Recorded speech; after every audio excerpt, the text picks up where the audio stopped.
Welcome back to Daytime Ottawa. It's a topic I always love talking about because my parents introduced me to drama and theater when I was very young, and I absolutely fell in love with it. And I thought one day I'd be like an action star in movies and television.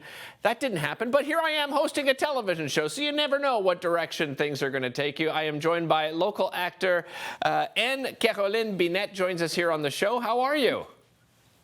Hi, I'm doing very good. Thank you. Well, let's talk about, I mentioned, off the top, my parents introduced me to acting because, I'm hyperactive as a kid. So they're like, what can we do with them? And they sent me to a summer camp and I fell in love with it. What was your introduction to acting?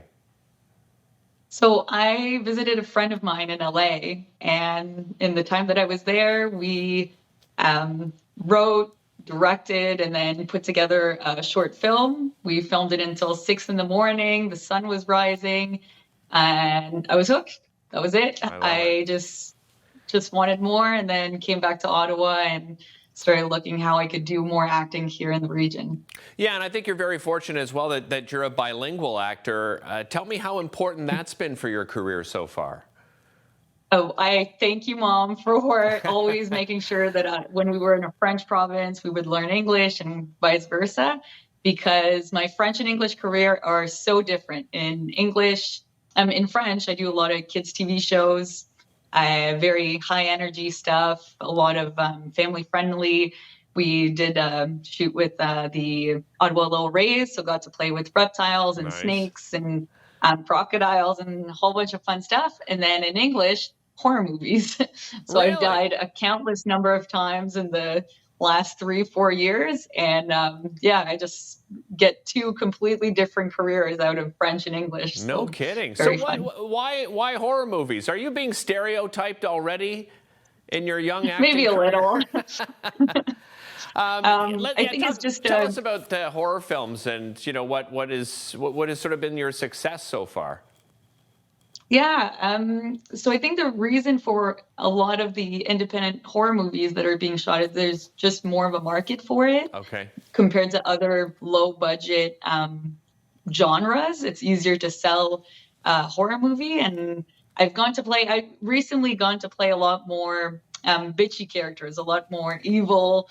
I get to be on the other end of the horror genre, but I definitely had my fair share of getting whacked in the face, getting punched, dragged around, and knocked out, and then eventually just slashed in various ways.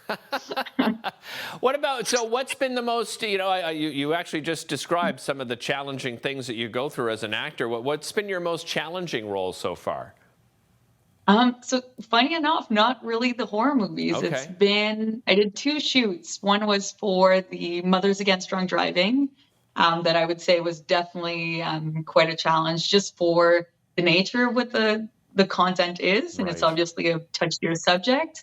And I did one for the Heart and Stroke Foundation, which similar physicality wise, like I had to do CPR for about 7 minutes of the 12-minute short, but then you do that about 40 times in the day. My whole body was cramping towards the end of that shoot, but they're also the shoots that I am almost more proud of because of what the content is and the meaningfulness of the shoots. There's a lot of uncertainty, right, in the industry. We were talking off camera, and I was telling it's one day you're working your job. I mean, most people have full-time jobs, but you have to be ready to go to an audition at a moment's notice.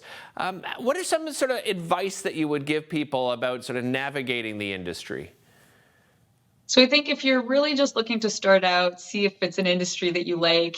Here in Ottawa, there's definitely joining all the Ottawa actors, there's Ottawa filmmakers, and the Smite casting database that I would say is a very great place to start. Okay. But if you're looking to take it a bit more of a step up and a notch to make a career out of it, you definitely, unfortunately, have to have a complementary job that allows you to have that time freedom, that to be able to go, 2 days from now, you need me to be in Toronto. Yeah, I'm gone. So I know that a lot of normal jobs kind of make that a bit difficult, but it's the slow transition into just giving yourself time freedom, Also being really good at budgeting, because you never really know when your next paycheck is going to go. So when you Yeah. do get a good paycheck, kind of stretch it and make it last. Definitely up there in my list of advice. Definitely for sure. Very quickly, are you working on a project right now? Do you have one coming up? So a few of them are coming out, but Okay. just recently finished Blood and Snow, which we should be seeing in the next year.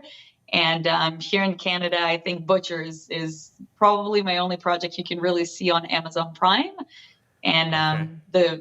for the French market, And La that Villageoise on and that TFO. that that Butchers is a creepy looking one. Let me tell you, that is. I Yes. saw the trailer. Oh my goodness! Thank you so much for joining us. Really appreciate your time today. Don't go anywhere. Lots more coming up here on Daytime Ottawa.